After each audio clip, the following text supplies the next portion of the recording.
Hello बेटा, आज हम डिस्कस करेंगे कॉन्सेप्चुअल्स हमारे जितने भी हैं फोर्स ऑन चार्ज पार्टिकल पे बेस्ड, जो हमने लॉरेंस फोर्स और फोर्स के जितने कॉन्सेप्ट्स पढ़े हैं चार्ज पार्टिकल पे, उन पे बेस्ड जो कॉन्सेप्चुअल्स हैं थोड़े से ही हैं, आज इनको डिस्कस करेंगे।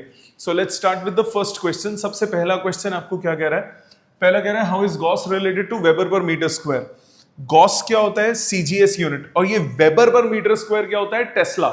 मतलब ये आगे पढ़ोगे, अगर हम बात करते हैं weber per meter square, it is same as Tesla, which is an SI unit of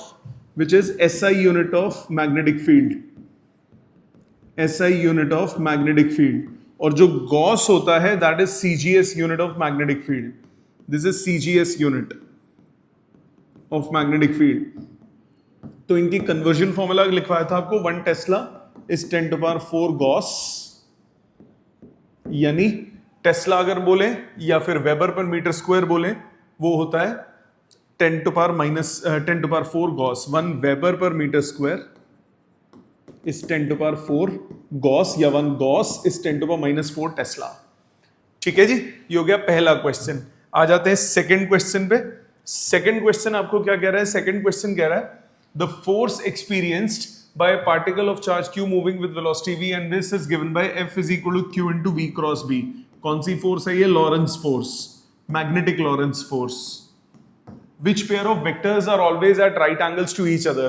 कभी भी क्रॉस प्रोडक्ट होता है, अगर आप A is equal to B cross C लिखते हो, इसका मतलब क्या होता है? A जो है वो परपेंडिकुलर टू B होता है and A perpendicular to C होता है। B और C जरूरी नहीं है, A और B परपेंडिकुलर होगा, A और C परपेंडिकुलर होगा। Similarly F is equal to q into v cross B है, तो इसका मतलब फोर्स जो होगा वो वेलोसिटी के परपेंडिकुलर है एंड फोर्स जो होगा वो मैग्नेटिक फील्ड दोनों के परपेंडिकुलर है। तो फोर्स जो है वो दोनों के परपेंडिकुलर होता है, वेलोसिटी के भी और मैग्नेटिक फील्ड के भी। ये हो गया pair of vectors. Second third question, under what condition an electron moving in a magnetic field experience maximum force. Maximum force कब होगा? मैक्सिमम फोर्स कब होगा? जब थीटा कितना होगा? 90 डिग्री। मतलब व्हेन इलेक्ट्रॉन या कोई भी charge particle moves perpendicular to field. सारे केसेस कल किए थे। सो मैक्सिमम फोर्स कब एक्ट करती है? जब एंगल कितना हो? 90। मिनिमम फोर्स मूविंग चार्ज पे कब एक्ट करती है? जब एंगल कितना हो? 0 डिग्री या फिर 180 डिग्री। 90 डिग्री पे फोर्स क्या हो जाती है? मैक्सिमम। ये हो गया question number 3। Let's move on to fourth. Fourth कह रहा है under what condition is the force acting on the charge moving through a uniform magnetic field minimum. Force is minimum कब होगी? जब sine theta is minimum. Sine theta की minimum value वाइज 0 होती है, वो क्या होगा? थीटा हो जाएगा 0 डिग्री या फिर 180 डिग्री। मतलब जब वो पैरेलल टू द फील्ड आएगा या जब वो anti parallel to the field आएगा, दोनों ही केसेस में फोर्स जो एक्ट करेगी वो कितनी होगी? फोर्स जो एक्ट करेगी वो हो जाएगी 0। Fifth, an electron beam is moving vertically upwards. If it passes through a magnetic field which is directed from south to north in the horizontal plane, then in which direction the beam will be deflected? अब इसमें आपको left hand rule use करना पड़ेगा। एक बार दोबारा बात करते हैं। Electron beam is moving vertically upward. Electron beam ऊपर की तरफ आ रहा है, magnetic field which is directed from south to north. तो मैं आपके पर्सपेक्टिव से वो देख लेता हूं। साउथ टू नॉर्थ मतलब पीछे से आगे की तरफ मैग्नेटिक फील्ड है, पीछे से आगे की तरफ मैग्नेटिक फील्ड है। लेफ्ट हैंड रूल लगाओ। Force magnetic field current, force magnetic field current. Magnetic field है इस तरफ साउथ टू नॉर्थ और चार्ज पार्टिकल का मूव कर रहा है। Electron beam is moving vertically upwards. Electron move upward कर रहा है तो करंट हो गया नीचे, तो करंट हो गया force magnetic field current. Current हो गया नीचे, तो करंट नीचे, field south to north, north south, right side east, left side west. तो फोर्स कहां लगेगी? ईस्ट की तरफ। फोर्थ ईस्ट की तरफ लगेगी तो चार्ज इलेक्ट्रॉन बीम कहां डिफ्लेक्ट हो जाएगी? Towards east. ठीक है, इसमें आपको लेफ्ट हैंड रूल लगाना ही पड़ेगा। अगला इलेक्ट्रॉन है, ध्यान रखिए इलेक्ट्रॉन की बात की है, इलेक्ट्रॉन की बात की है, इसका मतलब क्या हो गया? करंट की डायरेक्शन आपको रिवर्स लेनी होगी मोशन ऑफ चार्जेस के। Sixth, an electron is moving along positive x axis. अब ये एक्स और वाई वाले जब आ जाए तो सिंपली आप डायरेक्ट फॉर्मूला बेस्ड कर सकते हो। आपको बोला electron is moving along positive x axis, so charge कौन है minus e, moving along positive x axis, तो वेलोसिटी हो गया v i cap, positive x axis in the presence of uniform magnetic field along positive y axis, so magnetic field हो गई bj cap। what is the direction of force, force क्या हो जाएगा, force हो जाएगा minus e into v i cross b j, i cross j होता है, i cross j होता है k, तो minus e v b k cap, तो along negative z axis. Left hand rule से भी कर सकते हो, आई जे के है तो सिंपली आप बेटर रहेगा इससे करो, इससे गलती होने के चांसेस बिल्कुल मिनिमाइज हो जाते हैं। ठीक है, ये हो गया क्वेश्चन नंबर 6। आ जाते हैं 7th पे। In a certain arrangement a proton does not get deflected while passing through a magnetic field region under what condition. सिर्फ मैग्नेटिक फील्ड है, डिफ्लेक्ट नहीं हो रहा, मूविंग बोला है नहीं बोला, proton does not get deflected. तो कब डिफ्लेक्ट नहीं करेगा, जब उस पर फोर्स एक्ट कितनी करेगी, जीरो। और फोर्स कब जीरो एक्ट करती है, या तो वो चार्ज पार्टिकल रेस्ट पे हो या फिर मूव कर रहा हो, तो या तो पैरेलल या anti parallel. So it is moving either parallel और anti parallel, then force acting on the charge particle will be zero. 8th, can we say that the component of velocity of charged particle along the direction of magnetic field does not change? Yes, along the magnetic field change नहीं होता, perpendicular वाला speed change नहीं होता, velocity change होती है, direction बदलती है। perpendicular component की speed change नहीं होती, direction change होती है। perpendicular component की direction change होती है, horizontal component अपना same direction में रहता है और value भी same रहेगी, तो yes, उस पर कोई फर्क नहीं पड़ता। What will be the path of charged particle moving along the direction in a uniform magnetic field? Uniform magnetic field की डायरेक्शन में ही अगर चार्ज पार्टिकल मूव कर रहा है तब क्या होगा, कोई फर्क नहीं पड़ रहा, जैसे मूव कर रहा है करता रहेगा, क्योंकि अलोंग द फील्ड अगर वो मूव करेगा तो एंगल हुआ 0 डिग्री।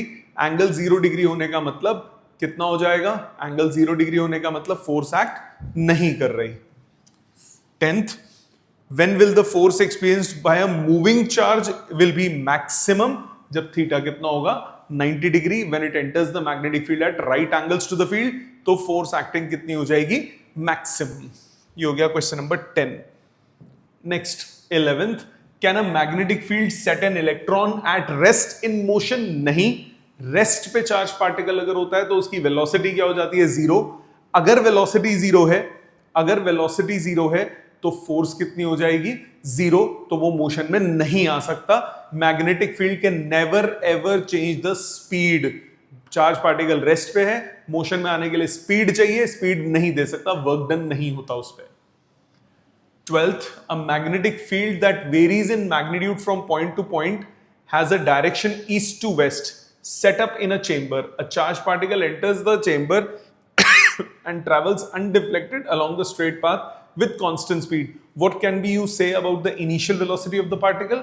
अब ईस्ट टू वेस्ट डायरेक्शन में मैग्नेटिक फील्ड है, चार्ज पार्टिकल आया जैसा है वैसे ही चला गया, इसका मतलब मैग्नेटिक फील्ड या तो ईस्ट टू वेस्ट होगी या फिर वेस्ट टू ईस्ट होगी, क्योंकि चार्ज पार्टिकल या तो पैरेलल एंटर करेगा या एंटी पैरेलल एंटर करेगा।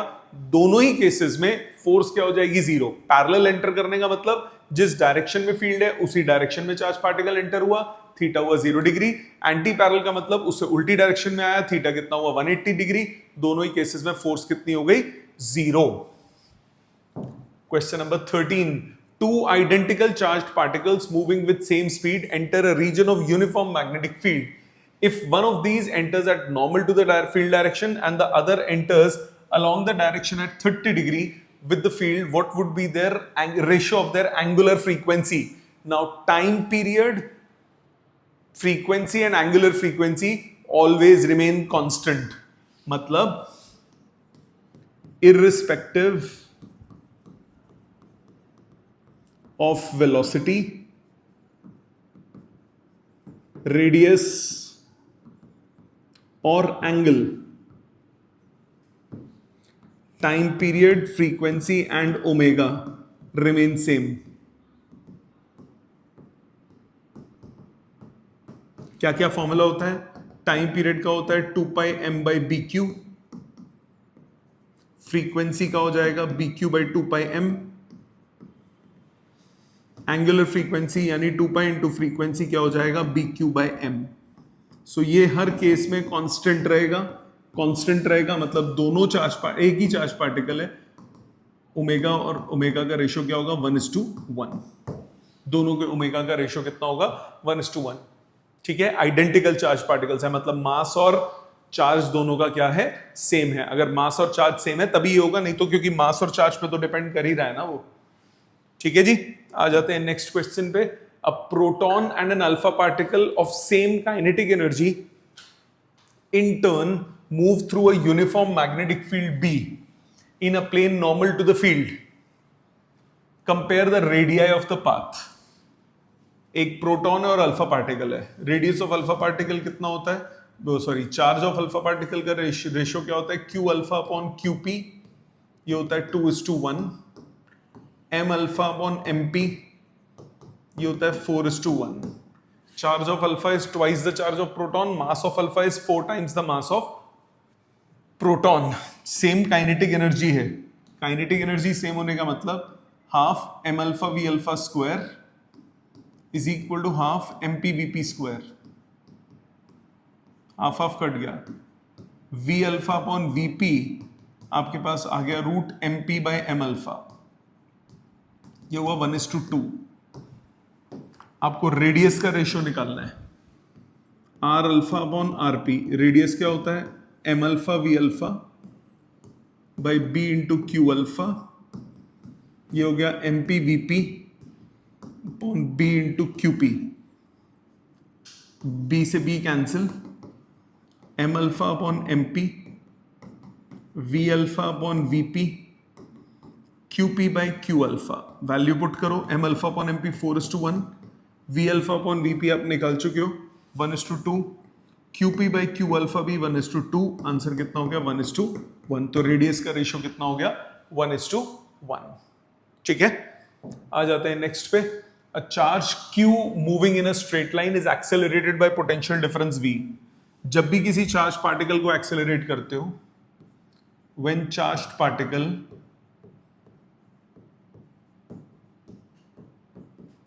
is accelerated by applying potential difference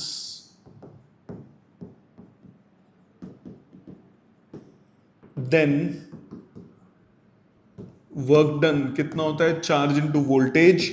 ये उसमें किस फॉर्म में स्टोर हो जाएगा? काइनेटिक एनर्जी की फॉर्म में। तो वेलोसिटी हो गई √2qv बाई m। ये वेलोसिटी का एक्सप्रेशन आ गया, रख लो संभाल के। ठीक है, it enters a uniform magnetic field B perpendicular to its path. ठीक है, डिड्यूट मतलब अब क्या लगेगा? B q v is m v square by r. The expression for the radius r हो जाएगा सॉल्व करके m v by B q. V की वैल्यू सब्सटीट्यूट करो, m by B q root 2qv by m। So root 2qv by m into m square by b square q square। एक m cut गया, एक q cut गया, आपके पास आ गया √2mv upon B square q। ये आ गया radius का relation. रट्टा नहीं मारना, लॉजिक पता होना चाहिए। अब इस वेलोसिटी से if it enters magnetic field at right angles to field,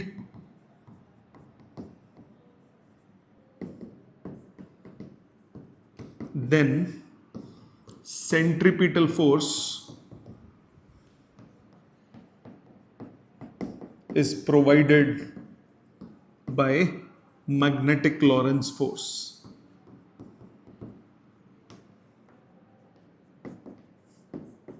ठीक है जी, ये मैंने यहां किया है। Got it? समझ में आ गया सबको? ये हो गया क्वेश्चन नंबर 15। आ जाते हैं 16 पे। 16 कहता है a particle with charge Q moving with velocity V moving in a plane enters a uniform magnetic field B acting perpendicular to the plane of the paper. ठीक है, perpendicular to the plane of the paper, invert भी हो सकता है, outward भी हो सकता है। ये मैग्नेटिक फील्ड है, एक चार्ज पार्टिकल इसमें एंटर करता है, परपेंडिकुलर टू फील्ड, एक चार्ज पार्टिकल इसमें एंटर करता है। ठीक है जी। Deduce the expression for the time period of the charge. सबसे पहले centripetal force, Lorentz force provides the necessary centripetal force, Lorentz force, magnetic Lorentz force provides centripetal force, तो BQV is equal to mv square by r, तो radius हो जाएगा mv by BQ। ये radius of circular path लेगा।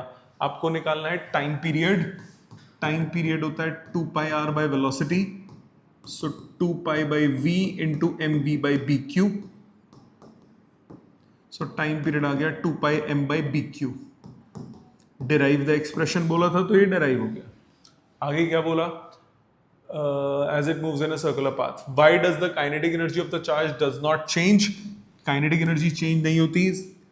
Work done by the field when charged particle displaces by dx, तो work done हो गया force dot displacement, so q into v cross B dot displacement dt से multiply divide v क्रॉस b dot dx by dt into dt। So आपके पास work done आया q into v cross b dot v into dt, which is equal to 0 because v cross b is perpendicular to velocity. Since no work is done by the field, therefore no change in kinetic energy. So charge particle की kinetic energy क्या रहेगी? Same रहेगी, वो change नहीं होगी। ठीक है, regular class में हमने कॉन्सेप्ट्स में भी किया था ये सारा। Next, what is Lawrence force? Lorentz force क्या होती है? जब दोनों फोर्सेस एक्ट करती हैं एक रीजन में जहां इलेक्ट्रिक और मैग्नेटिक दोनों फोर्सेस हो, दोनों फील्ड्स हो, तब जो फोर्स एक्ट करती है चार्ज पार्टिकल पे उसको क्या बोलते हैं? Lawrence force. सिर्फ मैग्नेटिक वाली कौन सी होती है? Magnetic Lorentz force. इलेक्ट्रिक वाली इलेक्ट्रिक लॉरेंस फोर्स नहीं होती, उसको इलेक्ट्रोस्टैटिक फोर्स बोलते हैं। तो आपके पास जो फॉर्मूला बनेगा वो क्या बनेगा? Q into E plus Q into V cross B, that is a Lorentz force. Write the expression, दोनों को add कर दो। Now 18th, a stream of electrons traveling with speed V at right angles to the uniform electric field E is deflected in a circular path। अब ये circular होता नहीं है, वो parabolic होता है। तो किसी एक सेक्शन को आप कर्वेचर मान सकते हो, तब आप निकाल सकते हो रेडियस, अदरवाइज वो सर्कुलर पाथ नहीं होता। तो अगर हम ऐसा माने तो जो फोर्स एक्ट करेगी Q इंटू E वो क्या प्रोवाइड करेगी? mv square by r। तो हम ये एक्सप्रेशन निकाल सकते हैं, बट कायदे से वो प्रॉपर सर्कुलर पाथ नहीं लेगा, वो लेगा कौन सा? पैराबोलिक पाथ लेगा, पैराबोलिक। मतलब ये पैराबोलिक पाथ ले रहा है, तो एक सेक्शन का कुछ रेडियस ऑफ कर्वेचर निकाल सकते हो। ये किसी भी सेक्शन का रेडियस ऑफ कर्वेचर होगा। ये जो r रेडियस है ये होगा रेडियस ऑफ कर्वेचर,